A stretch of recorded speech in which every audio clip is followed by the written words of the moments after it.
Ability, give it to him. Ability, give it to him. It's your line. Hey, you got it. We're starting the show, Dales. Okay. Hello and welcome to another edition of the Thursday Throwdown. As always, I'm your host, X to the D to the A to the L to the Y. As you can see, we no longer have pixel problems here on the Thursday Throwdown, not from my camera. I decided to go out and make the investment because everybody was giving me shit. Still looks like you're in 720p, but who the fuck invited you on this fucking show? You did. We're going to get to the intros in just a second. You did, he says. I did. Yeah, I did. It's a thing. Whatever. So let's get to the intros really quick. Pale Poner, how you doing tonight, man? I'm doing all right, Daily. Big panel tonight. You know, a lot to discuss. A lot of trades happened over this past couple of weeks. Week, I guess. Let's send it over, though. Ability, how you doing tonight? I'm doing good as always. I am just enjoying a little bit of my Michelob, man. I'm waiting to hear about some of these topics and what your guys' opinion on them are tonight. But before we get into that, let's send it over here to the one and only, the beautiful Agent. Hey guys, how's it going tonight? I'm excited to be on. Feels like it's been forever again, but that's my own doing usually. So, no, we got a lot of fun stuff to talk about. I mean, you got a few rants that I'm sure you'll hear eventually. It's bound to happen with Ability and X Daily on the panel. They're going to happen. I'll send you over to a guy that's been a regular on the show. Cortez, how you doing tonight, man? I've been fantastic. I'm glad to see your lovely face. And I mean, you know, I'm happy to be here, and I want to give a big shout out real quickly to Ability, who's been running the show the last few weeks, and a big shout out to BTW for doing the graphics for the new 239 Twitch that we have now, obviously, as you guys can see. So big shout out to him, and big shout out to Daly for not being the most pixelated man in the room anymore. So yes, big shout out to him, of course. Absolutely. Who's that leave left? That fucking cocksucker. Chewy. Hi. What's up, voice? How's it going? Oh, what's up, boys? How's it going? So happy to be here. Listen, man, did you figure out where Manhattan is yet, or is that another thing? Listen, man, I may not be good with geography or anything really. You're not good with doors either, apparently. Wait. Did you just say Manhattan? Yeah, when we were driving through He's been talking to me about New York, Massachusetts this whole last week. We were in Manhattan, and he's like, I don't know where Manhattan is. I think my brother lives there, and we're literally, there's a sign that says, welcome to Manhattan, as we're driving by as he says it, and me and that, so it was good. I don't even know why I'm fucking friends with you people. You guys all You love me. So many dicks. You fucking love me. Shut up. I don't know why I do this every week. Did we introduce everybody? I don't even know. That's everybody, yeah. Not everybody. You go fuck everybody. Anyways, we got a big docket tonight. We got a big panel. What are we, 3 weeks in the book here? Getting back on that schedule over here. Just so you guys know, too, the Sober Elitist will also be now running through this channel as well. So you can get all your 239 media through this one, the 239 hockey. Yep. It's just the 239 hockey. It's just that every show from now on will end up from here. It will be. You'll also be able to still access it from Twitch afterwards, but every show will be exported to the YouTube channel. So it should be up every 1 to 2 hours, probably after the show is done on the YouTube channel, so you guys can watch it through that when you're driving to work or anything like that for the future. Because that's what we do here at 239. We are bringing you updated, upgraded media. So, yeah, you guys are driving to work, driving home from work. We had a lot of requests, people who want to watch it at work. This is going to be a way for you to get all your 239 stuff in one place. So, very, very cool. Shout out to Cortez, and he's been doing a lot of work. And shout out to the league, man. We're up and running, and here we are. Season number 7 here, and it's been kind of weird. Been a lot of shit going on, and start with trades. But I want to say one thing before I get into the trades here, because it's something that really it irks me. It bothers me a little bit. So I've been hearing the rumblings of the trades and the thoughts of the trades and what members of our community think about the trades, and it's like, oh, this is bullshit, this is trade, this is crap, why is this happening? I'm hearing all these things about what's wrong, and then I look at the people who are saying these things about the trades. These are players, good players that have been in this league a long time, players in this league who have passed a lot of judgment And yet they're bitching about captains, yet never one time in their 239 career have they ever offered the captain. So please explain to me why you're sitting there passing judgment season after season, yet you don't have the fucking nuts to put your name on the fucking list to captain. Explain it to me. The fact of the matter is that everybody values players differently. The way that player A is evaluated or valued by player B, it's different. It's different. If you don't like it, instead of crying and complaining, tell us what's wrong. That's fine. I'm all for listening, but bitching about it and complaining about it and crying about it when your name's never on the captain's list and you know who you are, the players know who they are. I'll see you on the captain's list next year. There should be a big fat fucking Y next to your fucking name on the sign up next year. And then these problems that you see or these problems that you have, they won't exist because your fucking name will be a big Y and you'll be a fucking captain. So then there'll be no issues, right, players? Guys, you know who you are? Fuck. Let's cry and complain, but not do anything about it. Season after fucking season. So, anyways, we had a couple trades. There's some trades. There's some shit that happened, right? Some good stuff. So, Sniper's actually been working on this cool little, like, trade. I don't know. It's like a trade page. It's a little weird because we had a lot of trades in week number 6. So what I want to do is I'm going to go through the list of players that have been moved, and let's talk about them and the impact they could potentially have on their new team. So the first one here, I don't think we talked. Did we talk about the Colonelli McGilla trade last week? It's slipping my mind. No, we didn't, right? No. Actually, I think we did because I think I actually said to you, I'm going to pass off on it, and I let you talk about it. Yeah, I think we talked about it. Okay, let's do this. We're gonna go into the next set of trades. So the first player on my list here is BBX. He got moved. I believe it was from Kinky's team. He's now on Donnie's Diner. I'll send it over to you, Pill. He's going to be playing center on the Diners. What kind of impact do you think BBX could potentially have for this team that's 2-8-2, really struggling so far? Yeah. So I mean, Kinky's team, Donnie's team. Your team, Daly. You guys have been struggling. 2-8-2. That's a rough start. Obviously, something wasn't working, and you make a change. It's a small change. I think Sniper was the one that was shipped out, so it's going to be. So is Cortez moving to left wing then? Yeah. That's the play. BBX is going to man the middle. Cortez will slide to left wing. I'll be on right wing still, and then you got McGilla and Derek with Mac and Net. So that's the lineup. So, I mean, it's BBX is certainly a different kind of player than Sniper. I got to play with Sniper last season. I played him on forward for a couple of games. I played him in net a couple of games. I played with him mostly on D. But I generally got to see his skill set in a bunch of different areas. And him at forward, he's a guy that can get open and can make himself available for a pass and score a nice goal. BBX is a different kind of player. He's the type of guy that's going to hold the puck maybe a little bit longer than you'd like him to.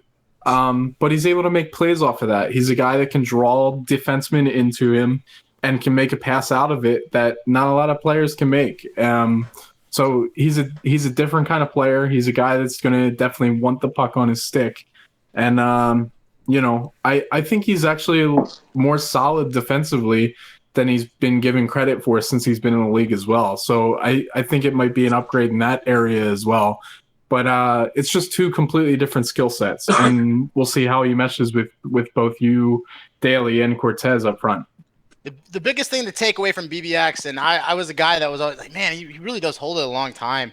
It's a different style. He plays a different style, but he's really good at creating space. And you kind of touched on it, Bill. He's great defensively.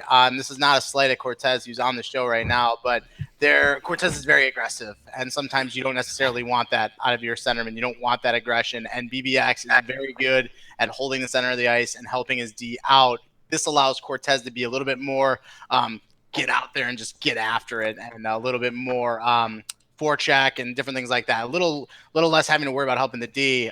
So I think it's good for the team all around. I liked what I've seen so far. What do you think, Ryan? You've played with BBX a little bit before in the past, or what do you think about the trade? some pickup games. Can I get your starting lineup one more time? I just want this solidified here. Yeah, it's Cortez left wing, BBX center, me at right wing, Derek at right D, and McGill at lefty with Mac and net. Okay, and your guys' current record is 2-8-2. Yeah, I'm looking at it. I just wanted to hear you say it. I can't believe that. Okay, so this team right here, in my eyes, was one of my favorite teams. I have seen some of the stuff that Cortez and Daly can do, and I was impressed with it. I've seen it firsthand. I've seen him put up lots of goals, move the puck quickly. BBX, I feel, is probably going to be a step-in piece. Is going to help you guys generate a little bit more offense. I don't know. I haven't seen him enough to know too much about holding on to the puck too long. I honestly just think that he's great at picking his spots, picking his shots. Depends on how you guys feed him the puck, but I'm just can't believe that your record is that 2-8-2. I'm baffled by it. But, hopefully this trade benefits this team because I have to think that you guys definitely considered yourself already in the playoffs before one game was played. And now it seems like, for whatever reason, there's been a struggle bus. So, man, guys, get off that struggle bus. BBX, come into this, help this team out. They're going to need you. You guys, make it happen. So, what's that? Sorry, I was just gonna jump in. I don't know that BBX. It's a problem that he holds the puck too long. I think that's a criticism against him, but it's almost like that Brick City style of play. He's somebody that's going to draw defenders into him and let that create space for other guys on the ice. And he's a guy that can get the puck out of that situation and make stuff happen. Yeah, I think it's a good point, and it's very different. It adds a different dynamic to this team. So we'll see how it plays out. It'll be interesting. I'm going to skip the cunning stunts because there's a lot of movement for them. They've got a lot of new faces over there, 4 to be exact. So let's move to the next team. Chili Cone Carnage, they pick a bomber in a trade. I imagine he's going to be their starting right D now. He's going to get to play with Master America. They've already got Floda. Fuck, dude. Okay, do me a favor. Do me one favor. Send me the pronunciation of your fucking name. It isn't gonna matter. You're still gonna fuck it up. Hey, Chewy, nobody asked you to move your dick licker. So I'm talking to Floyd right now because I know he's on the show. So do me a favor. He said you got it first try. Whatever you did first try was the right answer. It's Floyd, bro. Stop confusing it. See, we're talking right now. You and I are talking. Not Chewy, that piece of fucking shit. You and I. I'm gonna get it. I swear to God, I'm gonna get it. They got Pogs at center, and then surprised me over on the wing. Peaceful Bob and net, man. Peaceful Bob has been super impressive to me. He filled in a practice game last night. And he looked great. He's really starting to fine-tune that craft. They pick a bomber. Obviously, Pogs, they can all sit here and say, oh, I miss you, Epic Sandwich. Oh, I miss you, Ian the Berean. But let's be honest, they weren't comfortable with those guys on D. If they were, they don't go out and get bomber, right? So, again, that's not a shot at Ian. It's not a shot, but they saw something. They saw something that they didn't like. So, ultimately, they thought they upgraded with bomber. That's why you make the trade. I like the move. I think Bomber's solid. Master America is really good at D. He's a good puck-moving defenseman. I think this team does get stronger. I really, really do. Epic Sandwich and Ian the Berean are both players that have proven they can play at this level, play at a high level. But ultimately, I do think Chili Con Carnage got stronger in this deal. What do you think, Cortez? Is this a team that, that was good before, but now they've really taken it to the next level? I mean, I completely agree with you. I think the team got better, of course, with Bomber. But I will say, and I think you could say it too, I don't think Ian played bad against us at all. I think Pogs just got a trade offer that he couldn't turn down. But at the same time, again, if you know what's going to make your team better, and you know that's what you're more comfortable with, and you're going to make that move. But again, I don't think Ian was playing bad at all. Like I think he played rather well against us.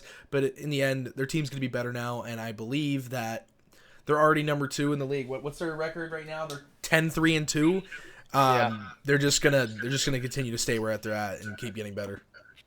Yeah, they're definitely putting all the pieces together. Agent, some of your guys, man. Pogs is the homie. I don't even know if you know anything about the league anymore. Like, I don't even know what you know. That you to hit the like, I mean, the guys, he's like, hey, this is the worst part about Agent. Don't worry, Dales, I'm gonna be there. I'm gonna be there. And then literally like 5 minutes before show, oh hey, I had to go jerk off in the back of a fucking Mitsubishi. Hey, you know what? I can't fucking make it tonight. Like that's how it usually works out. But Agent, what do you think about Pogs' team, man? First of all, fuck you. Second of all, I was perfectly on time today. Pogs' team, I can't say a lot about that team because, yeah, you're right. Pogs is my boy. Surprised me. I get along with both those two really well. But that defensive pair, I don't know at all. I was going to hit the other side of that trade if you didn't care. Ian, what team did Ian go over to? Well, we're gonna get to that because like Okay. you got like 19 new people, so Oh, we're I gonna get want to that you. last. Okay. Honestly, I think he's going to help. Like you said, I think it's obviously somebody that Pogs is more comfortable with. But myself, of watching or playing against him as much, I don't know as much about him.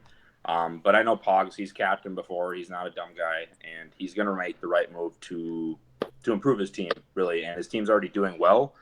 So I only see him doing better in the future. Okay.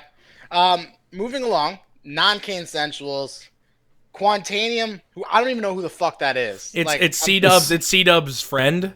He plays left D from time to time. Sick. No fucking clue who he is. So sorry, Quantanium. I just don't have a fucking clue. Like, I know pretty much everyone in this league, but I don't know you. So I'm sorry. I can't really comment on it. However, Marijuana Murph ends up on the non-Kane Sensuals, and it was a little interesting. You know, Murph thinks everyone's out to get him. Now, I want to go back one season because there's a certain guy, his name is XDALY, who attached his name to Marijuana Murph. It was before he was Marijuana Murph. He was like just Murph minus the 420. Like, we knew he smoked and shit, but it was like before the marijuana part. Like, it wasn't a thing. I backed him 100% when other people didn't. There's another guy by the name of Hugh Laurie who also backed him. Now, I don't know if you know this. We do not put our name on people all that often, but we saw something in Marijuana Murph. We believed in Marijuana Murph. This is, what we had talked about. And Murph was great. Everything was good. They were winning, and then shit started to happen. And then he got, I don't know, something personal happened, and then stats didn't happen. And now he thinks everybody's out to get him. Go, take the fucking man down. Everybody's out to get me. Let me post rants and ask for fucking trades, and then wonder why people say shit to us. You will get the same fucking treatment that Kayla got. You will get the same fucking treatment that Dominator Silva got. When you ask for trades in this fucking league, you will get the same fucking treatment. It is shitty. It is stupid. If every good player asked for fucking trades every year, the same fucking players would be in the playoffs season in and season out. Use your brain. We're not always on the best teams. We can only try and make it better. When you go to the captain who is in a struggling situation and say, just fucking trade me, you look like a piece of shit. So you need to reassess your fucking life and worry less about who's doing stats and which captains are which, and just go out there and fucking play. If you can do that, you are great. But as soon as you start getting crazy and open that dick liquor of yours, all of a sudden, real Murph comes out. I want to like you, man. I've been there for you. I've backed you. And now you're making me look like a crazy bastard, so I'm not okay with it. However, non-Kane Sensuals does get an upgrade with Murph because he is quite the left winger. Pale, what do you think about Murph getting a chance to play with C-Dub, C-Do, and the whole bunch over there? Well, I played against non-Kane Sensuals earlier this week before they made their second trade that we haven't gotten to yet. But Murph was on their team, and he's an impact player, man. You know, he totally took over game 2 against us this season or earlier this week. He had 5 goals against us in one game, and he was just out there balling, man. Like, the guy was just going nuts. He had a lot of individual efforts, a lot of raw skill, and he was able to beat us and make stuff happen on his own. And that's the type of player he is. So, I mean, I'm not sure that B Crips is a guy that's comparable at that. He was a guy that was scoring a lot of goals for non-Kane Sensuals, but Murph is a guy that can make those things happen on his own. He's a guy that can create space on his own, and that's a valuable thing to have for any offense. It's a very tough thing to have, and he's very good at it. He's good on the sticks. His thumbs are solid. It's a great trade for Kane Sensuals. They pick up a really good player. Anyways, let's go to the last team. We got the Cunning Stunts. Kinky PB, man. Listen, sometimes you just need a shakeup. Sometimes you just got to change it up. It's just a fact of the matter. Sometimes you got to lose a trade to win a trade. She's out here trying to find the best group to make it work for her. She's trying. So let's look at some of the players that she got in return. People have been upset about the trades that she's made. However, this is a team that she thinks is going to be able to go out there and compete every single night. So who am I to say anything about what she believes? As long as everybody shows up and is giving it their all and they're talking and trying to get in the same page, I can get behind this team. I can try and believe in this team as well. So she picks up Epic Sandwich, Ian the Berean, B Crips, and Sniper. Now, let's look at all those guys. You got Epic Sandwich is the guy who really has never started in this league. He's going to get a chance to prove himself now. Sick. Then you have Ian the Brian, also hasn't really got regular playing time. He's about to get it now. He played the whole season for us. He got regular on Kane Sensuals. Yeah, Okay, all last season. Yeah, So he was playing a lot. Now he gets to prove it. He's going to be one of the big guys there. Sick. B. Cripps is a guy who can play multiple positions. I don't know if he's going to play center. I don't know if he's going to play lefty. And when he's not slanging fucking beers at the Rogers Center, he's going to be on the ice for Kinky PB's fucking team scoring big goddamn goals. And last but not least, you have Sniper 2070, who is another member on the site, another admin on the site, and he is looking to prove himself as a forward, and he is going to be one of the guys on this team. Now, I'll send it over to you, Ability. People are going to look at this trade, look at all these trades and say, she got trade. I'm fucking spitting because I'm so excited for this team. Sorry. What do you think about the trades, Ryan? Okay, so, the first thing, I want to bypass the trade, okay? Let's just go with the fact that she assembled a new team, because that's what really just happened here. How much, when you're looking at it, do you like this team? I'll tell you what, this trade, I think, would have been monumental if B. Cripps was playing goalie. And I know she's playing goalie, but B. Cripps is in a league of his own, all right? So I would have liked it that way. The one thing that kind of sticks out to me here is all the players she did trade. I don't know a whole lot about Don't Hate 19. I wonder why he won the lottery in that. But, the team, the way it's assembled here, this is going to be, I almost feel like a Dom Silva experiment from seasons past. I'm not sure what to make of it, but I do know that Kinky has spent a lot of time playing with different players. And when she was scouting, she played with, I'm guessing, almost everybody on this list. The only one I don't know if she actually did get playing time with is Sniper. But she has a good eye for seeing certain things. I'm just curious, and I was curious at the beginning of the draft, and I'm still curious now because she basically redrafted. If the vision she has is going to amount to wins on the ice. I don't know what to make of it here. There's a lot of pieces here that I'm just a little unfamiliar with, and the ones that I am familiar with, I don't know how they're going to mesh together. So I don't know, man. I'm rooting for you, Kinky. I hope this experiment of yours works. Can somebody tell Tomahawk to just wait a fucking minute? See, this is the bad thing about Twitch chat. There's Tomahawk, four will you more wait a trades that we have fucking to minute? talk about, and he's crying about Tomahawk. Just fucking take a goddamn lap, Tomahawk, and just fucking wait. Christ, I'm fired up tonight, man. God damn, Daly ate his Wheaties today, folks. Holy shit. Fuck, man. Give it a fucking minute. Give it a minute. Take a lap. Go fucking give one of these. Go watch the Blue Jackets game. Just relax. We're getting there. For fuck's sake. The Twitch chat might be the worst fucking thing that happened to me because now I can see all the ridiculous shit that gets said. Oh, my Pow! God. All right, man. Moving along. There's 3 more trades. Thomas Billing. Patience. The Punishers get Belial.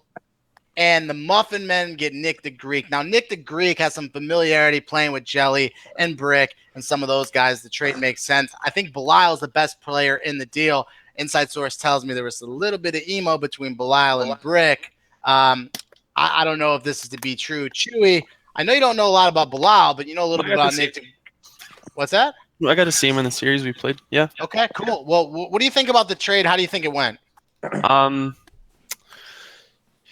The Punishers, I think, definitely won that trade. Belial's definitely a better player than Nick. He's really dangly. If things aren't going his way, though, he gets pretty emo, and that's kind of what happened in our series. Nick, I don't think Nick's really going to help the Muffin Men that much. Like everybody says about him, he's a great third forward. He's not going to change the game for you, but I don't know. Prove me wrong. Okay. I'd like to hit on this one. I'm on the team. Please, so. please do. Honestly, I had no problem with Belial until that series because, like you stated it on there, is to when things aren't going your way, you start to do things differently or not do things that you did prior, and the puck stuck on his stick, and he was doing that to try and create something. He wanted to score. Obviously, losing games by one goal over and over is so frustrating. Everybody knows in this game it's the most frustrating thing. And the guy's got a shitload of skill. I will even say it myself. I think he has more skill than Nick. But Nick is a more open-minded player, I'd see.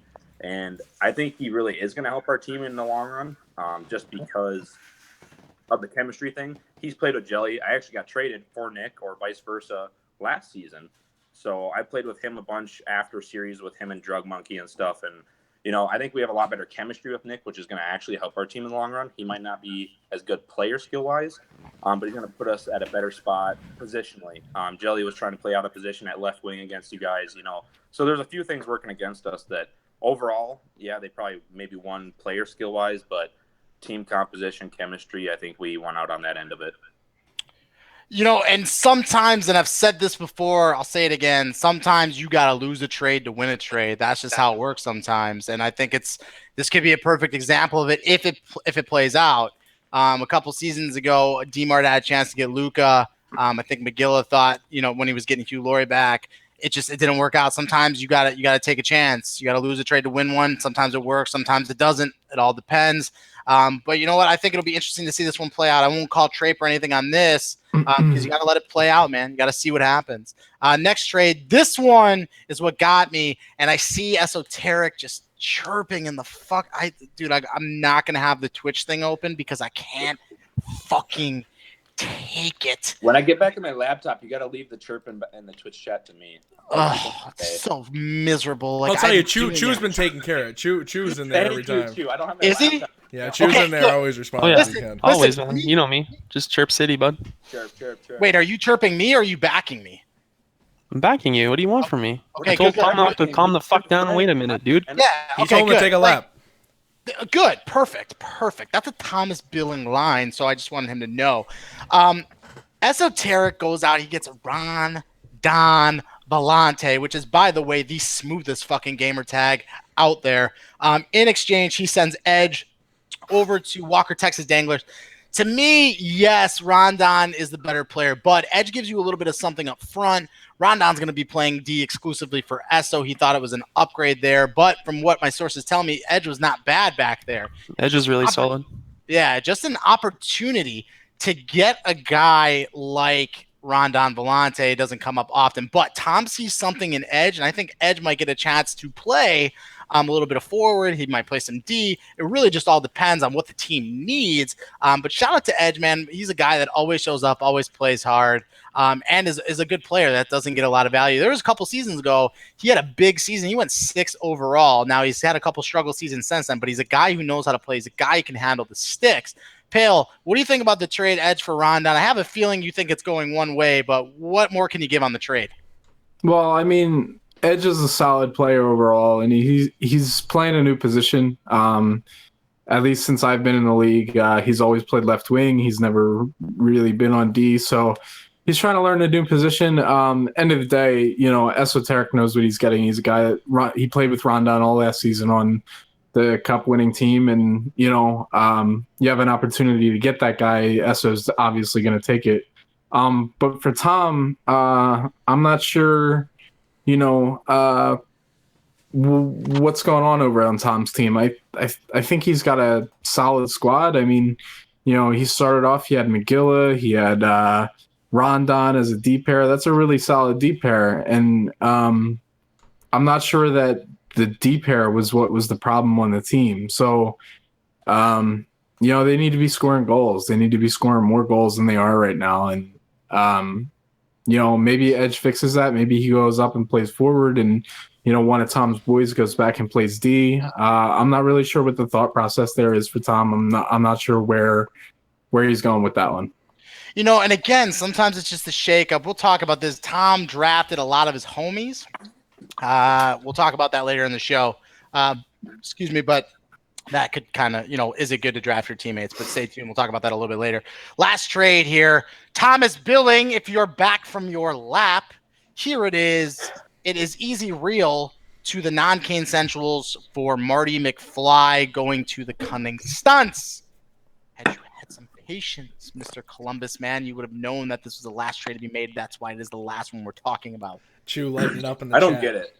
Can you explain why this is the last one again? It was just the last one that was made. And I told everybody that I was doing it off the trades tab on the site. I just, you know, listen, a little bit of user interaction would be nice too. You go 239hockey.net, click on scoreboard, click on the trades tab. We wouldn't have this fucking problem.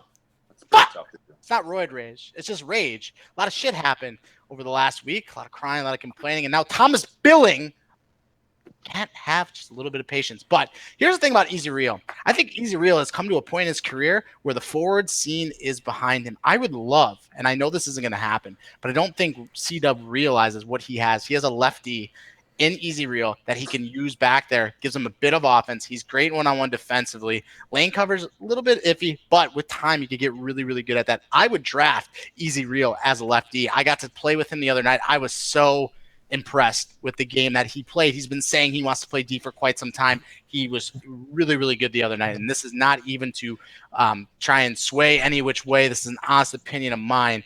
Marty McFly is one of the best 200-foot players around. This is going to be the veteran presence that the Cunning Stunts needs. He is going to direct. He is going to help this group of players. So I'll send this over to you, Mr. Cortez. What do you think right now of this trade? You got Easy Real going to the King Centrals, and you have Marty McFly going to the Cunning Stunts. How do you feel about the trade? Well, so I think Dub won the trade, and it's for the sole fact that Dub's team, the question was at the beginning, would they have the offense? Now that Cripps was moved out and they got Murph, there's more offense for you right there. And now they go out, and I know Marty is a 200-foot player, but with C-Dub and C-Do at your defensive end with Tomahawk and Net, you can worry a little bit less about defense and worry more about scoring goals. So they go and get Saney for Marty, and now their whole forward line is made up of BTW, Murph, and Saney, and that's just an unreal forward line to myself, like just to hear to myself, to be honest. And then you got C-Dub and C-Do back there, and like you said, we played that 1 or 2 games there with Saney back at left defense. He played phenomenal. I'd love to see it as well next season if he ever wanted to do it. Overall, I think the non-Kane Centrals came out, of course, on top here, like I do think with every other Kinky trade that has happened so far. But the one thing I will say in Kinky's behalf is that your team doesn't necessarily always need to be made of superstars. It just needs to be made of people who actually can play well together. And I've been one person to rip on her every chance that has come forward that it makes sense to rip on her. I'm going to try to be that one guy this one time to say, let's see how the team does playing together, and let's see if they can really make something happen that's just different than every other team has done in the history of 239, I guess. So I'm excited to see what they'll do, but again, I do think the non-Kane Centrals came out on top, and I think this formatted Dubs team perfectly to what they needed. Is Sandy playing right wing for that team? I'm assuming he is. And that's Murph's playing center. Murph's playing center, so yeah. So is he really? Ooh, yeah. I don't necessarily like that. So see, he's really offensive. But that was my only question. Sandy's a left wing, right? He's a right-handed player. Yeah, but Sandy can play both wings. Here's the thing. Murph is at his best when he's able to free roam. It's just like in life when he can just freely smoke whenever he wants. That's when he's at his best. So you put him on the wing. Don't give him the responsibility of a 200-foot game. Don't do that. Well, the problem is who's the one player you put on that forward lineup to have the responsibility of doing both? Is it BTW? No. C-Dub's playing defense, so you don't take your top scorer off your forward line to put him back in defense, in my opinion. I mean, you can. Dingbat, I'm saying you put C-Dub, BTW, and Murph up front, and you slide Saney back. I know, and I'm saying don't do that. Keep Saney up front. But I'm telling you, Saney's not the same forward everybody thinks he is. We are agreeing to disagree, Mr. Cortez. You're a mess. You're a mess. You are in Manhattan then, or? Oh my God! I thought we were from Massachusetts. You're about to get 86 from this fucking call. I swear on it. I'll fucking. Maybe you try BTW at center. Okay, I would like it. I would like the move. My next suggestion. So if you put BTW at center, that's another option. Again, Murph at center, I don't like it. I don't know what his face-off skills are. The 200-foot game is what scares me, especially if we're not scoring. If the team's not scoring, he's an offensive guy. Sometimes it's tough to have a guy play in that 200-foot game. I don't see it. But here's the thing. C-Dub made it to the finals last year. He knows what it's like to get to the big games. He's a skilled player himself. He can play where each side, forward, defense, whatever it is. So he's got a little bit of flexibility to do so. So I'm sure he's going to play it by ear and see. He's probably not going to listen to anything that we're fucking saying on the show. So shout out to C-Dub. Teams out there doing good. But that's the last of the trades. Thomas Billing, if you would have looked at the trades tab, but you have one hand because you're jerking off in the corner right now. So there is that. I still love you. Know that. I want to skip the next 2 categories. We'll go back to them if you're looking at the agenda for the show. I want to talk about the Rule 1 that happened by none other than Brian with a Y gets sights immediately. Hi, my name is Earl, you piece of shit, who ditched out on a fucking 239 series for a LG game. Singular game. Doesn't LG play 3 games a week? We have 2 series. You can't make it work. But he ghosts his team, goes to a second account, which he retardedly forgot that he gave to Brian so that he could show him all of his epically awesome LG stats, only for Brian with a Y to remember that and rule 1 him for being a cuck. So first and foremost, shout out to Brian with a Y for doing what is sometimes hard for the league, good for the league, but hard for the team. Especially with it being your second pick too. And that's the thing, number 19 overall. By the way, I don't know if Brian has released the text messages. Absolute fucking tears by him. So hopefully he releases those. I don't know if they were in the Rule 1 post or whatever. Guys, here's the thing. When you sign up here and you sign up full time, we play 2 nights a week. 2 nights. That leaves the other 3 to play LG. Whatever. There's a lot of guys who play multiple leagues here. It shouldn't be a thing. So I just don't understand it. I don't get it. You could have went to Brian. Hey, Brian, listen, this is a really big LG game. Can I miss game 1? He might tell you to fuck off, but at least you're being honest with him. You ghost him and go to your second account that you forgot that you gave him. You look like an idiot. And we know Earl. We've known Earl for a long time, but Earl is no longer welcome here because he bailed on his team. And now Brian has put himself in the predicament. However, shout out to Slicky with all the E's because he's stepping in and he's going to try and get it done. So shout out to Slick, man. This is why you have that extra guy ready to go. I'll send it to you to do Mr. Ability. How do you feel about the Rule 1? And if you were in the same situation, would you be Rule 1ing one of your top players? And I hope the answer is what I think it is. So here's what I got to say about this, okay? No regretskis. I think Mute your Twitch chat before you keep going. I don't know if you have something double playing, but we got an echo from you for some reason. Hey. Oh no. No, I don't have anything playing. Okay, you're good. Go ahead then. It's fine. Okay. But anyway, no regretskis. He has this certain demeanor about him and the way that he can put together a presentation. And what he did with this specific situation was in the most professional way. He absolutely, savagely obliterated this guy. And it was by far one of the best Rule 1 write-ups just because of the exchange that Regretsky's had and the messages he posted in his team chat. That was by far just absolutely epic. I give you 100% A+ on that move. And absolutely, man, when a guy goes above and beyond to not inform you that he's going to play in another league, like Regretsky said, man, if he would have had some heads up, he might have understood, things happen, things come up, whatever, decisions have to be made. But the fact that he blatantly lied about it, made up an excuse, and just went and did that, I think Regretsky's was 100% justified in what he did, and he did it in an epic and savage way. I loved it. And sometimes, listen, we have people hit and miss. A lot of the people who are 239, 239 through and through, they love it. They love it, man. They love the Rule 1 process. You get Yambag out there. We got the custom gift. Shout out to Dominator Silva. He's the one making that stuff happen. But you know what, man? It's like, here's the thing. We have a lot of people who do want to be here. It's a very exclusive league. Like, when you think about it, it's very exclusive, and there's a lot of people who do want to play here, and we keep it to a certain number, different things like that. So there's a lot of guys who want to get in. So, like, if one piece of shit's out, that opens up a door for somebody to come in and get a really good group. And I think that's why we have the group we do.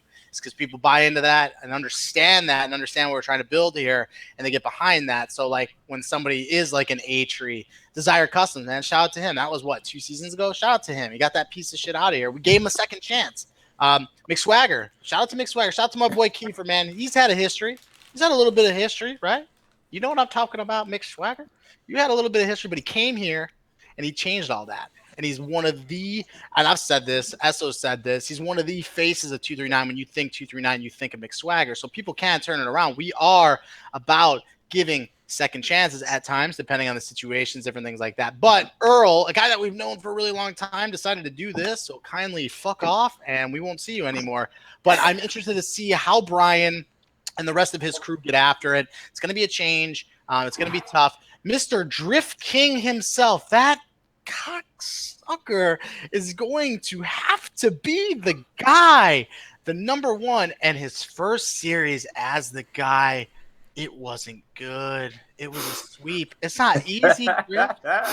It's not easy being the number one D.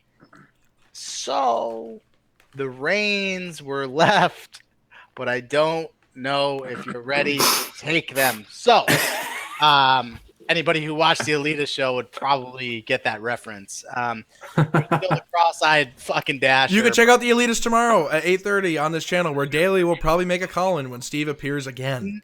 No, I told Esso. So like, no joke, at work, because like we use headphones at work, and so like I have my earbuds in, and I just like have it through my sleeve.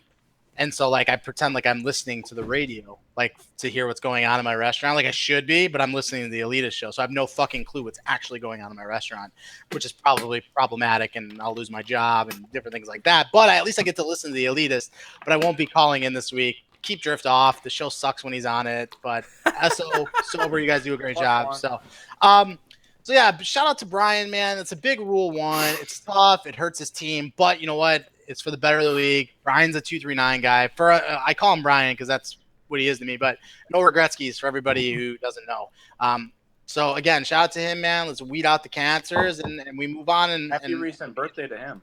Yeah, happy 20th birthday. Well, happy late 20th birthday. His birthday was yesterday. To Mr. Brian with a Y seats. What an old man. Yes. There it is. And look at this, man. Kiefer's in chat. 245 tonight, coming back.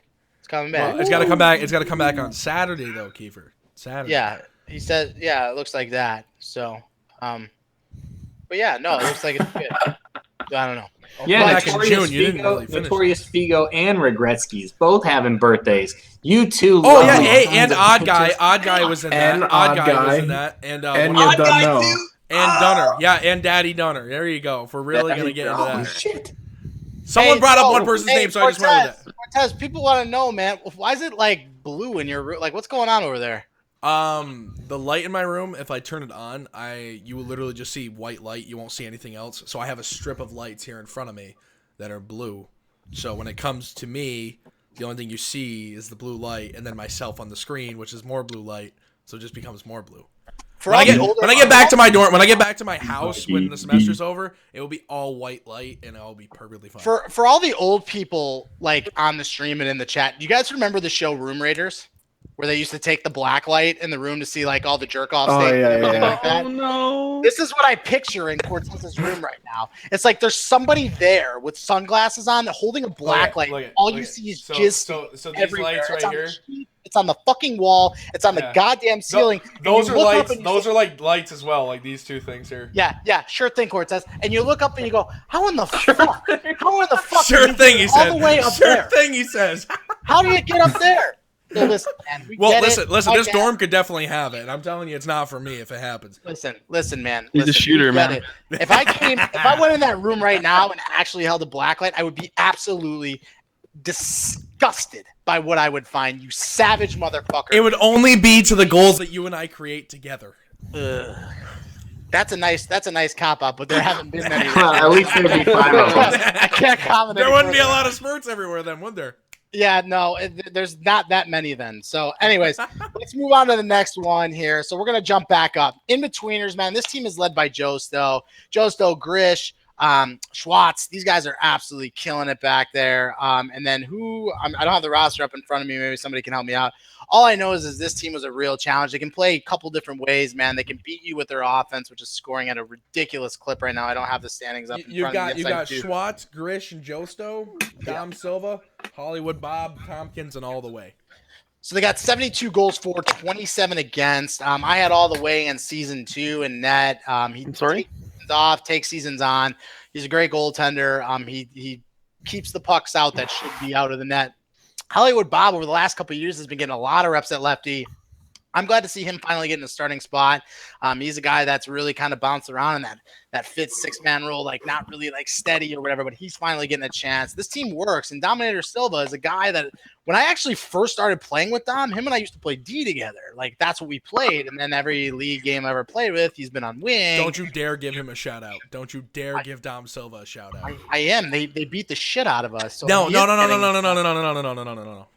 They beat the shit out of what we used to have. It wasn't really us. It wasn't really us. Cortez. It was a fluke. Cortez. They beat the fucking brakes off. It was a fluke. Listen, here's the thing. I could come on this fucking show when I get my shit pushed in and say it. And that team beat the piss out of us. So Yeah, we I can know. go and say, oh, well. Listen, shout out to everybody on that team except for Dom Silva. That's all I got to say. What is it like waking up every fucking day knowing that you are a literal mess? I would like to know. Just right so now. everybody knows, he does that to me every single day that we talk to each other. And I love it because I am a mess. Fucking worse. That team jersey right there just proves I'm a mess. That's what it is. And I'm stuck. Like, we're together. It's just the thing. Anyway, Hey, you have the jersey back there too. What the hell is that? How long you had that thing for? How have I not recognized that before? I've had that up forever. Yeah, that's I didn't see it. 3 Literally, years, 4 years. it's been for a year. I didn't see it. It's been, I mean, we're talking like years. SO wants you to play the message. He wants me to play it. All right, I'll play it, man. But listen, I want to apologize in advance because he says a very naughty word. So these are the messages I get on a daily basis. So here we go. This is how my life is. Waking up every morning knowing you're the biggest fucking in the world. So just so you guys know, and I'll think, oh, Esso's this great dude. Like Esso's so nice. That's what I get from him. Those are the messages, the voicemails. He takes time out of his day to say ridiculous things like that. It's an absolute travesty, really. So I'm gonna send it over to you, Pale. You've got the His phone's about to die, he said, so we might lose him at some random point. Jesus. All right, I'm going to send it over to you, Chewy. Joso's a guy that you've played with before. Yep. And when you look at the team and you look at the breakdown and you look at everybody they have from Schwartz to Grish, who's a really good centerman as well. What do you think about this team, man? And are you surprised that they've been able to really kind of keep this going for as long as they have? They just seem to have meshed really well together. Hopefully, we're going to put a stop to that on Sunday. I think we have our series against them. So, yeah, I don't know. I don't think it's going to keep going the way it is. To score 58 points in 15 games, like you beat a lot of teams that probably you deserve to beat that bad. And I think strength of schedule is going to come into play. Oh, my God. By the way, I love Shock. He's the greatest. Cosmic, shut up. Cosmic does nothing but troll all day. Like, that's all he does. So true. That's all And then I it does. remember that he's All the time. 17 and it's just whatever, but that's all he does. It's just fucking troll. I hate it. Anyways, ability, man. You look at Joso's team. I think it was a team that people really got behind before the Grish trade, and then you throw Grish into the mix, and now they're become very, very dangerous. Is this a team that really scares you moving forward? I know we talked a little bit about them last week, but I think they had another 6-0 week. So is this a team they're the real deal, right? Yeah. This team, we've already played them, and I wish we would have played them later in the season because we weren't prepared for what they were bringing. These guys have pretty good puck movement, but more importantly, what this team was able to do. Now, this is no joke, and this can be said openly because it's not an excuse. It's just the way it is. There were plenty of EA goals scored, but the one thing that they did do was take advantage of every single opportunity, every puck bounce. I mean, and they found a way to generate some sort of offense off it. And for that reason, I think this team is incredibly scary. You know, the same reason I'd say that if you were going to take BTW and move him into the center position, that's scary because that guy, when he shoots up close to the goalie, he's one of the best in the league at it. He knows how to bury the puck from up close. These guys also do that same thing. I like the team. I think that their defense played pretty well in our series, and all the way really stuck out to me as being. I mean, I think he actually stole 2 of the games in that series. He made some fantastic saves. And, you know, our guys at the time, you know, we had Belial up there with Agent and Jelly, and we were putting shots on. It wasn't like we weren't getting opportunities. but all the way was making some pretty big saves. So I like this team. I really do. I don't know if they're going to be able to continue the pace that they put up so far, but I don't expect them to fall off in the win category. I think they're going to keep that trend going. Again, the impressive thing to take from this is that they're scoring so many goals, 72 goals scored. I think the next closest is Chile with 57 in the same amount of games. And they've given up 27, which is the least amount in the league. I think we had this last year with I forget what team it was, but that's always impressive to me. And I think the reason is that defensively they are strong, but when you're playing up by that many goals, 2, 3, 4 goals, you force people to have to get outside their comfort zone. And you force people to have to be more aggressive. And when that happens, mistakes are made, the ice is open, and now all of a sudden you're giving a guy like Grish, Schwartz, and Josto, who doesn't get enough credit offensively, you're giving all three of these guys a ton of space to try and make plays, and it makes it very, very difficult. I know that's what happened in our series. We got down. We had to push the play. We had to get out. We had to do some things to try and get some goals, and it really opened up the ice, and they just really exposed it. And that goes to show you that they may not be the best defensive team when you look at it on paper, but they have the least goals against, and I think it really is a product of their offense. I think their offense is the big reason as to why they're giving up the fewest amount of goals in the league, because people are having to play their style quick and fast and trying to, and they have you in their hands at that point because you're playing outside your comfort zone. So shout out to Josto. I think he's done some really good things. I think that team is really built, and Schwartz is showing what he can do in a full-time role. He was part-time because he came in here and wanted to be aides, but he stuck it out. And now here he is tearing up the score sheet, man. Him and Grish and the whole bunch. So shout out to him. The next topic on the docket, that next tier. I want to talk about that next tier, man. And it's a couple teams. You got Chili Con Carnage, Ski Mask Lovin', Peninsula Pirates, Bad Boys. This next tier. And read the bios in there. Now, Peninsula Pirates has 3 games in hand. So they're at, 16 points in 12 games. They're the only team up there that has not played 15 games yet. That's a D-Mart's team. They have Rocco, D-Mart, Welcome to the Web, Sober and Net. Very, very solid team. But I want to go down the list here. So I got to see Chili Con Carnage, man. This team is much improved. Now they get Bomber back there, which, no offense to Ian, no offense to Epic, really solidifies their right D spot. I'll send it over to you, Cortez, just because you got to see them recently like I did. Is this team's a real deal? And do you picture them staying in this top 3 moving forward? Team is the real deal. Something like we have discussed, and something I discussed in my team in the prior playoffs. I think their offense is very predictable, which is why I think it's the series that our team was able to keep in the most with the lineup we had. The team's got it for sure, and if teams can't adjust to their play style, they're going to get walked all over. The team's definitely got it. Now they're improved in defense. Who's their goalie again? Is that Bob? Bob's their goalie? Bob's their goalie, and Bob's been just stellar. Like he's not going down at all. He's not declining at all. He's just getting better. The team's going to continue to be great. They're going to just keep getting better and better. I think they continue to stay up at the top. By the way, man, people want it. So shout out to Mac North because as you guys remember from season number 5, season 6.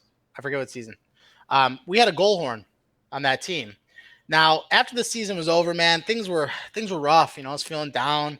We were Gretzky, me, and us, so we couldn't get it done. Matt couldn't get it done. So O-Dog took it upon himself. He knew that his father was suffering because he couldn't get over that season. So O-Dog went and broke that bubble maker. He broke it. He smashed it right in front of my face. Someone brought it back. Mac North. Shout out to Mac North, and shout out to Mrs. Mac North for allowing this. Mac North went out and made a $4.95 purchase on Amazon Prime, and he got it back. And it is literally the same goal horn from season number 5. So shout out to Mac North. We got to get you bubbles, man. It would literally make me laugh so much more in a party.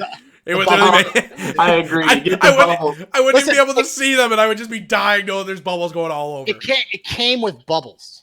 There's bubbles. There's bubbles to be had. Fucking plug them in! What are you doing with your life? Figure it out.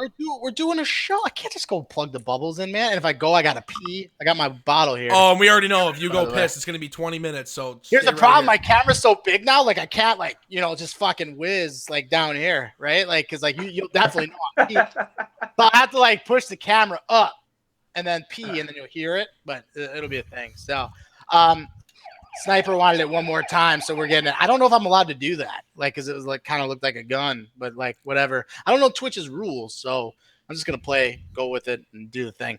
Ski Mask Lovin', man. Now this is an interesting team to me. You got Yammer, the Yammer, pat it for Yammer, pat it for the Yammer. Oh my God. Ski Mask Lovin'. Hugh Laurie, Revelations, Gugatron, Yambag, Donnie Wood, and Master Shotgun on D. That back end is tough, man. Yambag does not get enough credit as a right defenseman. He does make plays sometimes. Sometimes he does some silly shit. But for the most part, he is a very solid defender. Donnie Wood is as well. Shotgun is a upgraded net over Walker. I'm sorry, Walker. I know you had like this like post thing where you were saying like, whatever. It just wasn't working, man. It's not personal. It's never personal, right? Like, it just wasn't working. But you get a chance to play, hopefully, wherever you went to. I don't even remember the trade. But shout out to Walker, man. He's a big-time guy in the league. He's been around for, 3 or 4 seasons now.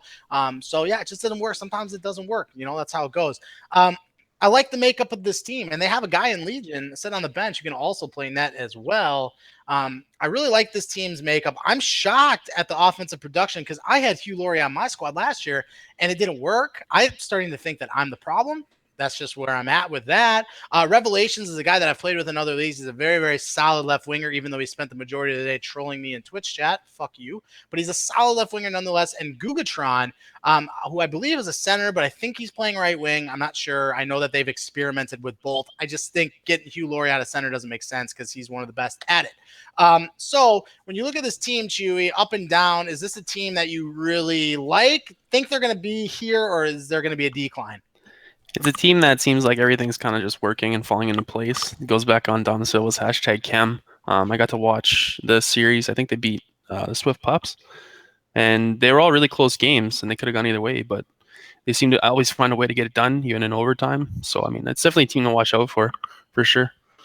What do you think here, Bailey? Is this a team that we play these guys at night, by the way?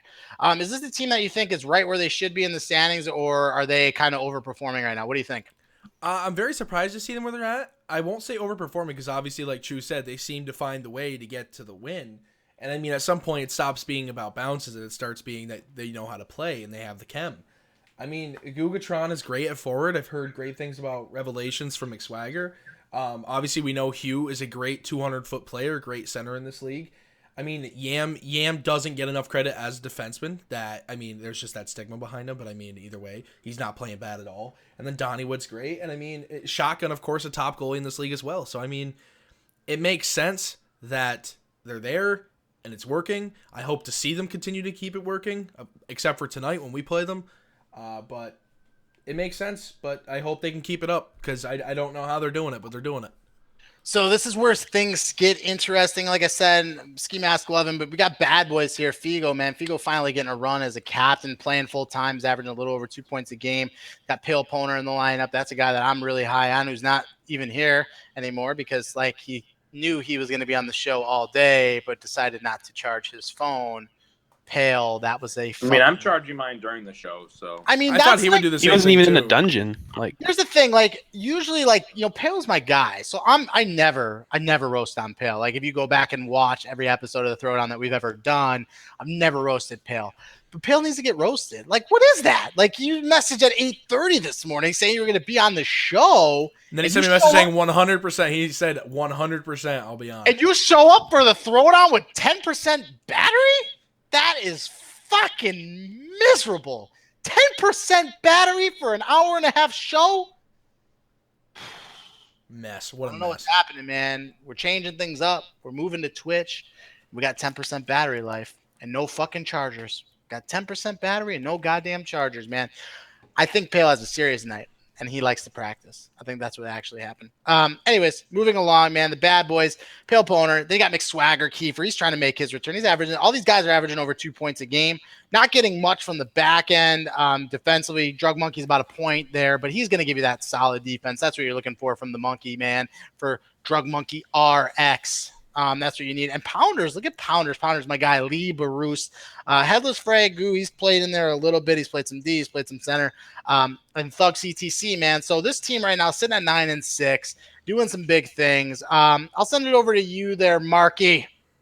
I wish you had the Hawaiian on today, man. The orange is I almost threw it on too, and I just no. like I almost didn't should've. give you today, and you He showed doesn't up. even try anymore, man. I mean, it's like what the fuck? Like, come I on! answered Like, if the you're gonna phone be call. on once It's the every phone call. I'm still driving home from work. month Come on. and a half ish, like Okay, just that's give me a the stretch. Jim Carrey shirt, man. But anyways, what do you think of Stretch. the Bad Boys? What do you think of this team? I think they have a really, really good team. I'm surprised that they're at where they're at in the standings. I figure they might even be a little bit higher. But I'm excited to play them. We actually play them tonight with our new lineup and everything. So that's going to be a fun series, I think, to compete against some of those guys that I've played with in past seasons. And Figo and Brick against each other is always going to be fun. Nick's going against Drug Monkey. So we have some inside rivalries there that is going to make our series tonight a lot of fun. But, I think that team as a whole, I really think they're underperforming as to where they're at right now, is my honest thoughts. Okay, I like it. Let's move on to this fucking team. This guy, this captain, he's the host of the Elitist show every Friday night. You got Esoteric and the 9-inch males, which if I were to guess, with the exception of Chew Therapy, Stealth Luca D, Dis Piggy, Hockey Mike, Rondon Volante, and the Lime, nobody on this team has a 9-inch cock. If I were to guess. Everybody besides everybody. Oh no.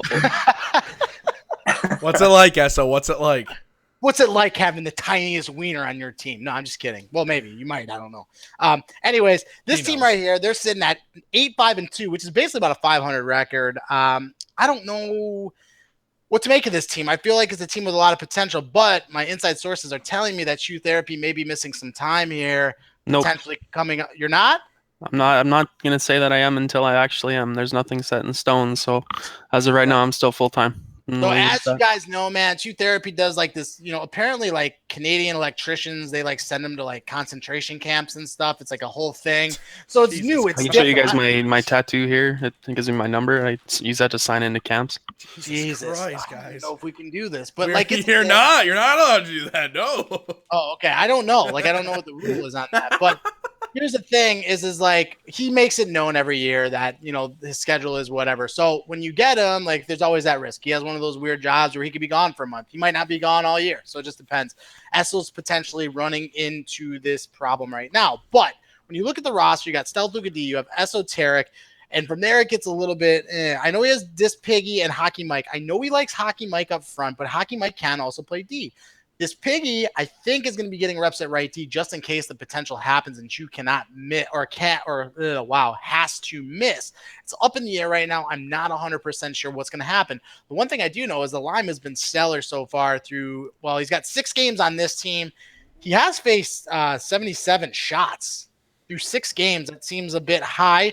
85 save percentage. He's a guy who goes out there, plays his heart out every week. Cortez, when you look at this roster and the addition of Rondon Volante, who looks to be the anchor on D, is this a team that you can see doing better than that 500 record, or are they right where they're going to be? Oh, 100%. Any lineup with Luca, Esso, and Chewy on it, you're already looking at a solid squad. And then you got the Lime back in net. I mean, listen, let's look at it. Esso traded his first pick in the 3rd round there of the whole 7-by greatest goalie ever in NHL 18 to get the Lime 18. So he sees something in him. He's a great goalie. He knows what he's doing. Now he's got the Rondon Volante. He won the Calder Cup, right?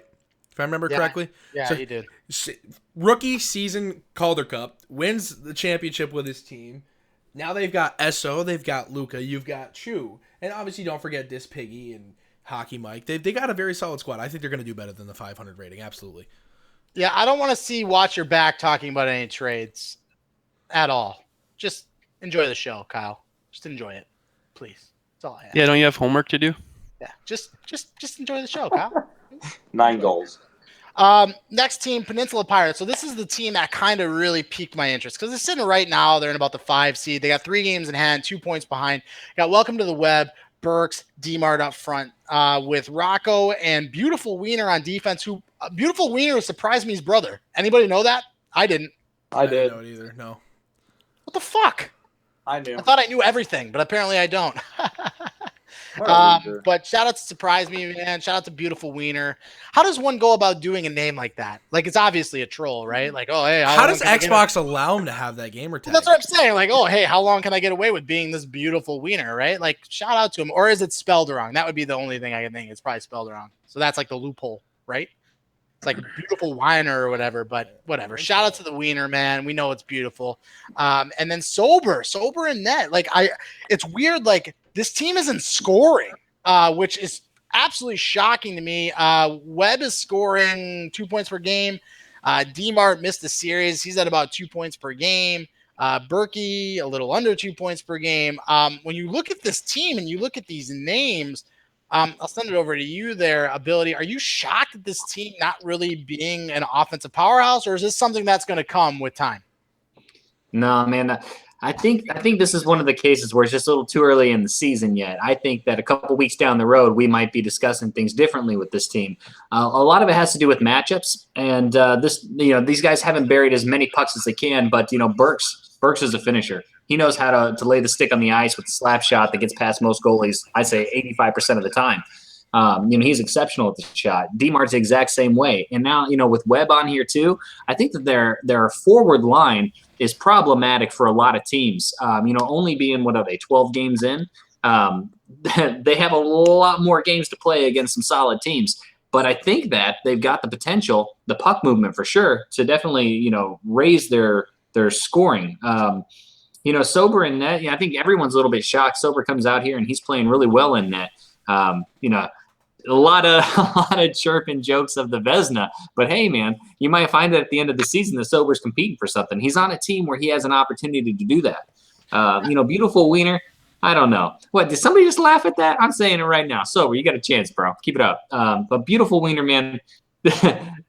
I'm done. All right, just take it. No, it was me. I was going to support your point. I mean, he's got a 2.15 goals against average. He's about 80 save percentage.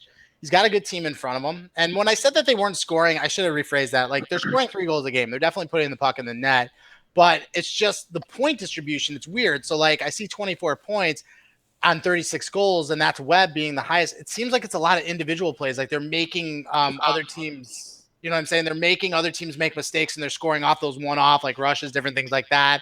I haven't looked at the cycle time or anything like that, but it's just weird. I think that this is going to improve for them. I think they're going to see more time. I think they're going to be able to do more things offensively, and I think those point totals are going to rise as well as the goal totals, but I see this team potentially being 4 goals a game. Rocco's very, very good on defense as well. I don't know that he gets enough credit there, but he's newer to the league. I played with him before. I remember him as a forward, but I've seen him on D. He's very, very solid. So for me, this is a team that really can make the turn here. So I want to do this. Which seems the biggest disappointment so far and why? Agent, I'll send it over to you. I know you haven't been on the show in a couple of weeks, but who's been the biggest disappointment and why so far? Am I plebs picking my own team? Me and go ahead. Jelly's team, I should say. I mean, honestly, with the team that was drafted, I really thought we would be playing or having a better record than we have currently. I mean, like I said, Blau, the dude's got a lot of skill, but there just wasn't anything up front with the 3 of us, and it showed. I mean, we struggled moving the puck fast, keeping the puck in the zone, those type of things. I think there's a lot of room for improvement. Even Ability, I think he'd admit that he probably could have played better a couple of games of the series that we've played, but as of late, he's been turning it on. He's been playing really good. So I think we're on the up, but I think we've definitely underachieved thus far in the season. What do you think? I'll send it over to you, Chewy. Who's been the biggest disappointment for you so far and why? The biggest disappointment so far has got to be AC's team, the Punishers. He just started the draft off so well, and just after that, it was just questionable pick after questionable pick. Poor Wizzy's going to have a stamp on his name just like Sober did, and I think it was season 4 when he went 6th overall, which was way too high of a reach for somebody to take Sober at, and just like Wizzy went at 14, I think it was 14. I don't think he needs to go at 14. There was so many other names that he could have went with, and really DJ was his only solid pick in the draft, in my opinion. And he could have just done it so much better. And I know it's not easy to draft. I've been there as a captain, but maybe he just didn't put enough research in. Yeah, and what's tough too is again, AC's kind of been out for a little bit of time, so he was just going off his scouting and different things. And I know Wizzy looked good maybe in the scouting games, and Wizzy's a good player. He really is. He's a really good player, but people think it was a stretch at 19. I'm all for going out and getting your guys, but do I think he could have got Wizzy later? Yeah, and it's not a slight at Wizzy. It's not a slight at AC. It's just knowing the value, knowing the rounds, different things like that. But he wanted his guy, but apparently Wizzy wasn't his guy because then he moved Wizzy to the Tide Buffet Pods Thamps' team, and he seems to be playing really well over there in a different role. So shout out to Wizzy, shout out to Thamps. They're both listening. Sorry, Thamps. Like Brian with a Y didn't do his stats. He'll be receiving a interestingly worded text message from me. And That's because he's in the bathtub with the hot water running. Yeah. He will be receiving a message from me. Don't worry about that. Cortez, biggest disappointment so far, and why? I gotta go with Tom FTW's team, the Walker Texas Danglers. It just doesn't make sense to me why he had the last pick in the draft, but he had the 2 back-to-backs there from the first and the second. I'm thinking, okay, you're gonna get 2 solid guys there. I don't remember exactly who he picked and when they picked him, but he ends up with a team of, I guess it's the next. It can kind of cross off somewhat of the next category of drafting friends. When I looked at it, I was like, oh, he's taking 2 of his friends or guys that people in the league don't really know. He's got to have some chemistry with them. Things have to be working. So I'm thinking, okay, they're easily going to be a team that's probably in the top 10 from the start and probably just going to increase their chances more and more as the thing goes on. I mean, they're tied for last place with the Punishers and Donnie's Diner. I mean, I don't want to be that guy that says anything about my own team. If you want to be my guest, but it's kind of surprising to see Tom, who rookie captain, comes in, drafts his friends, it seems like, and it didn't work out at all, it seems like. But, I mean, it's still the beginning of the season. They're only 12 games in. I mean, most clubs are at least at 12 games in. It's just time to see if they can pull it together, and if not, what does he do from here? Well, that brings us into that next category, drafting your friends. So it's always tough because we all have friends in this league. We all develop relationships. We all develop friends playing in this league. And as a captain, you only get 5 picks every year. You only get 5, or 6 with the extra round. So it's always tough because it's like, yeah, you're my homie. Like, I've got 50, 60, 70, 80 friends. I'm friends with everybody in this league for the most part. So I've got 80 friends when I captain. It's very, very, very difficult to you can't draft everybody. So you got to take the best player available for what you're trying to do. I've been there where I've taken friends too early, and I've been there where I've not taken friends at all. And, again, it goes either way. But I want to get your guys' opinion. Agent, you've captained before. You got friends in the league. Where's your take on taking friends, and how does it potentially impact a team when you do it? That's a really personal question, I guess I'd say, because I mean, you can draft friends that you play well with, and it works fine, obviously. And you can draft friends that you just like to play with, and you might not play that well with, and obviously you're going to struggle. And when it comes time to moving those guys, sometimes they don't take it the best if you need to trade them. It can kind of ruin friendships in a way, I guess. The closest I really got to it is drafting Cosmic or Pogsy repeatedly.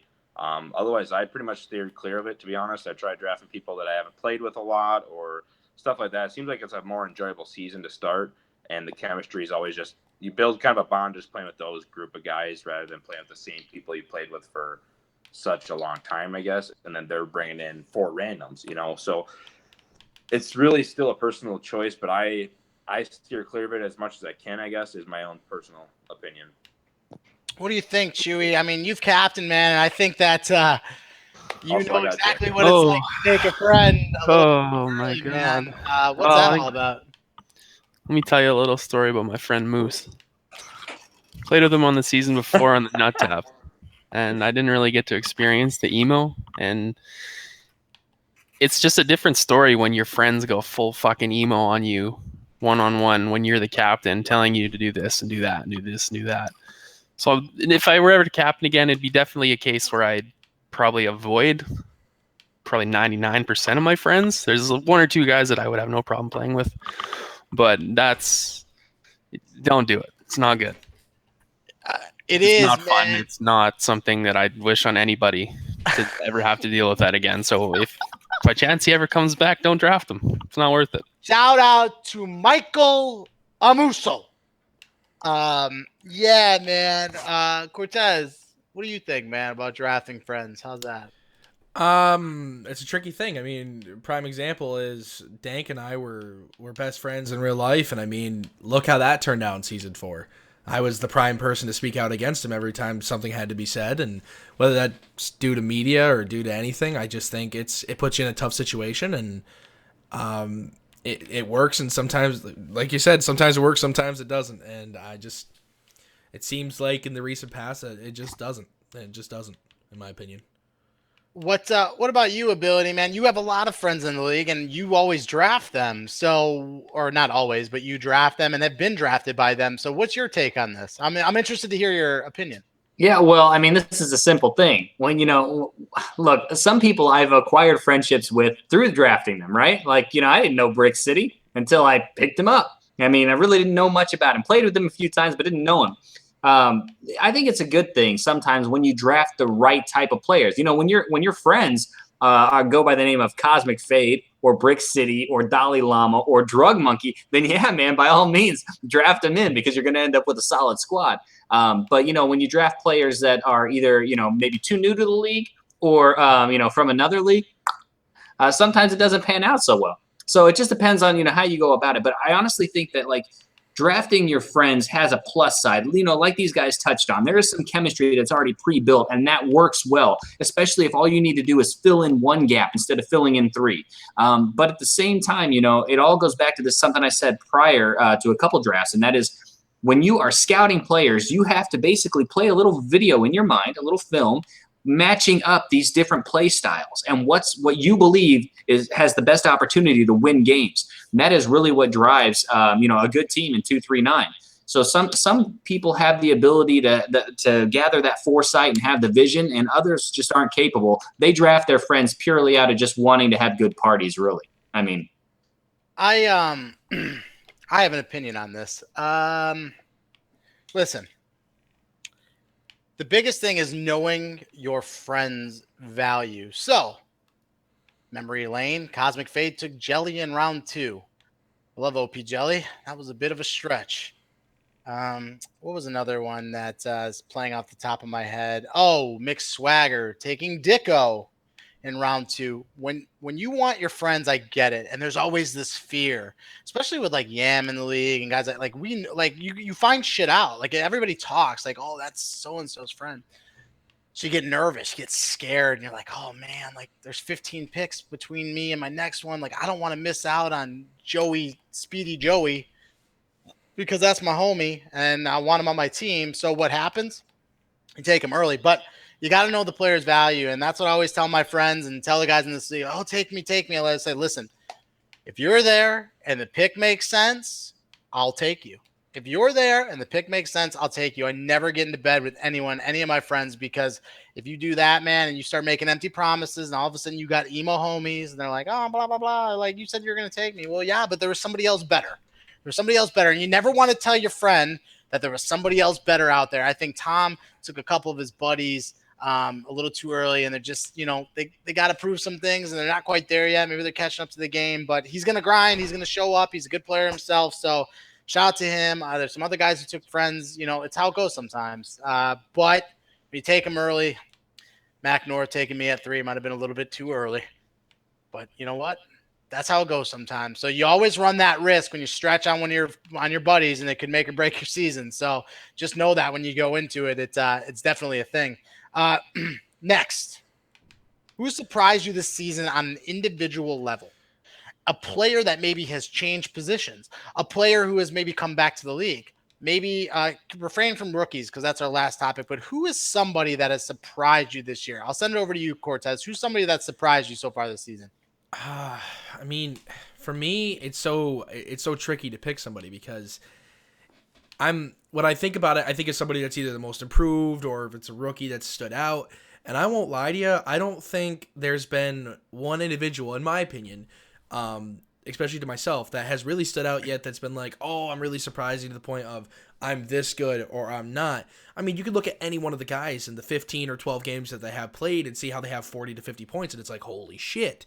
I'd probably have to actually say, and I hate to give him airtime because we talked about it last time, I have to say the most surprising thing is how poorly Hole 7 by aka Holtby is playing in net after just having a Vesna season. I don't know if it's due to defense, I don't know if it's due to team chemistry, but or if it's due to homework.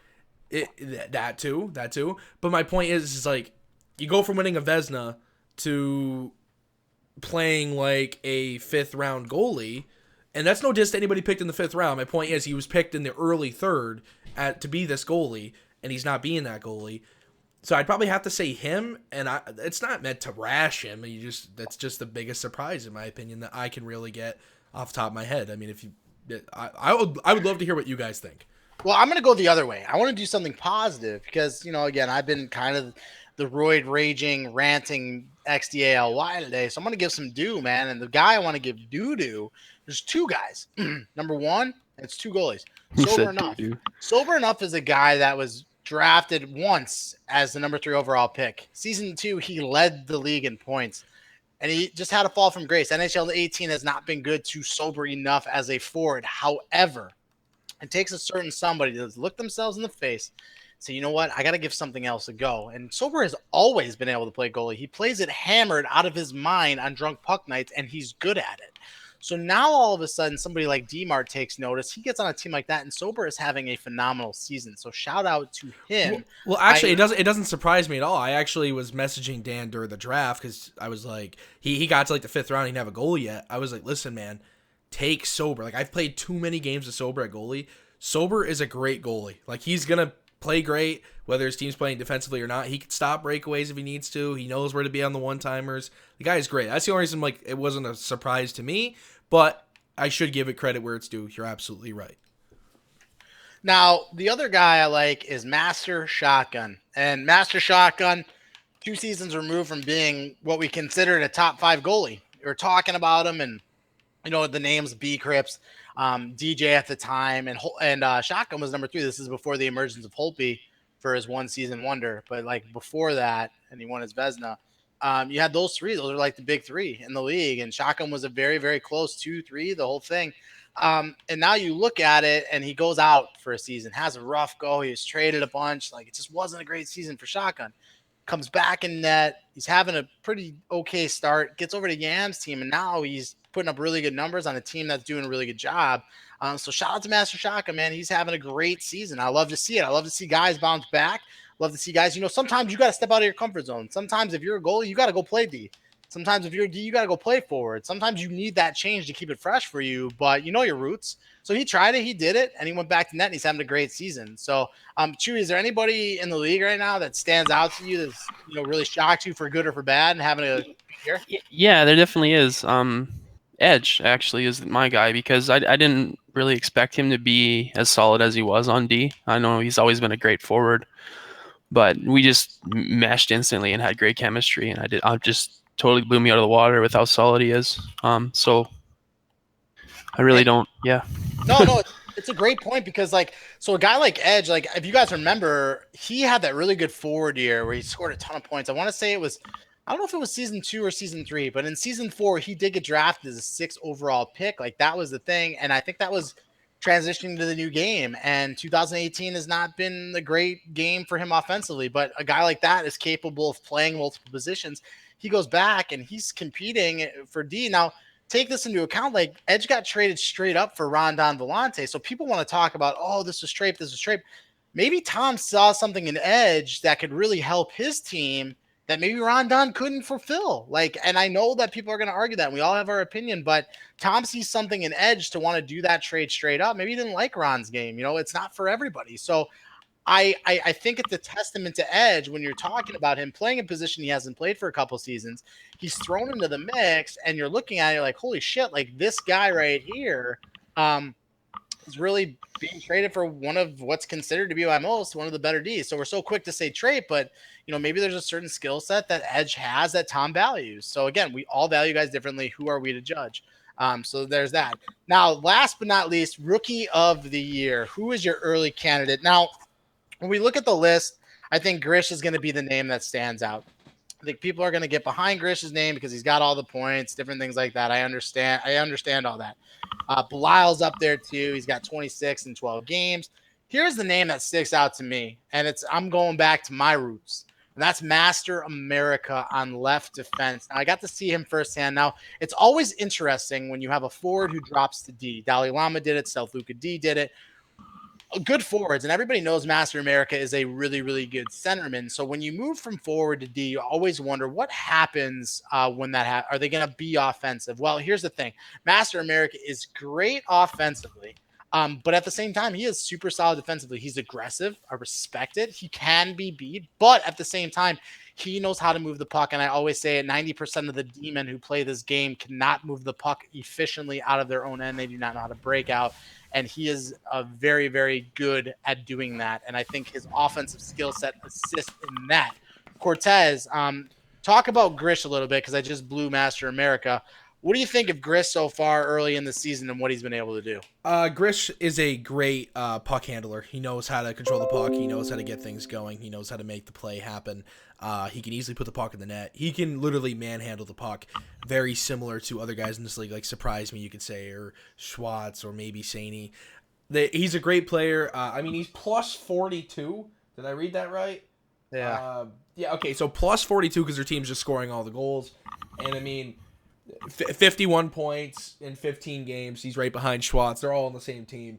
I mean, he's kind of a shoo-in right now, unless somebody else kind of stands out. But like you said, Master America's a good idea. Belial could be there. Maybe that Kevin 7 guy could be there, depending on if the cutie patooties with the big booties or whatever, the hot booties, whatever it is, can really show up and start playing. But Grish is looking pretty solid for that race right now. Yeah, and you bring up some names. Welcome to the web. Don't Hate 19. He's averaging about 2 points a game. Right now, Grish is out to that lead. I think Master America needs to be in that mix as well. And then also, what was the other name? Belial. Belial's up there too. So these are names up there. But Chewy, give me a name, man. Maybe talk about Webb. You know, this was a guy that was valued as a top pick. I mean, DMAR took him at number 6. You know, is this a guy that, you know, needs to get going offensively to kind of live up to that value there? To live up to going 6th overall, you definitely have to either put the puck in the net or keep the puck out of the net. And he's definitely doing a good job of keeping it out of the net. I think that's why Dan's team is doing so well, is because they're playing so well defensively. I'm not sure exactly how many goals against they have. They're not scored on too much. Sober's doing pretty hot in net too. Yeah. The chemistry between goalie and defense. I think Webb's D, right? He's no. Webb plays center. He's a great 200-foot player. Okay. Yeah. Okay, so that's just another case of him living up to maybe Luca's shoes, where he's not going to put the puck in the net as much, but he's going to keep the puck out of the net, and that's basically just he's doing his job as a center, and that's why Dan's team's doing so well. Okay, man. Well, hey, listen. We got a game, man. 3 minutes. Pale dropped off the panel. Ability dropped off the panel. I don't know, man. My team's 2-8-2. Maybe I should be fucking practicing and not be doing this show. Yeah, the two guys here on the show that are almost in last place with their team are fucking the ones left standing with Chew. Yeah. Like, fuck. Hey, you're welcome. But we're here because thank you, Chew. The Thursday Throwdown, that's why we're here. We're here every single week. Again, now that Bailey's working this show every week, either him or myself, hopefully both of us. But life happens, work happens. Somebody will be here. So, guys, I'll send it around the horn for one last rip. Chew, you got anything before we head out of here? Thanks for tuning in, boys. I got my stream set up again, so I'm going to be streaming our games again as long as I'm playing. Thanks for having me on. That's about it. Cortez, what you got, man? Just glad to be on the show full time. Glad to get the Twitch up. Make sure everybody watching follows it. Chew, glad to be. I can't wait to see you streaming and dipping again, of course, and getting that going. And of course, thanks for joining us this week. And yeah, my pleasure. For sure. And good luck to everybody playing tonight. As always, I am X to the D to the A to the L to the Y. This has been Thursday Throwdown. We'll see you guys again next week, guys and gals. Sorry, next week, same time. We were on time today, by the way. I don't think anybody said anything about that. But until next time, everybody, peace out. We'll see ya. Peace.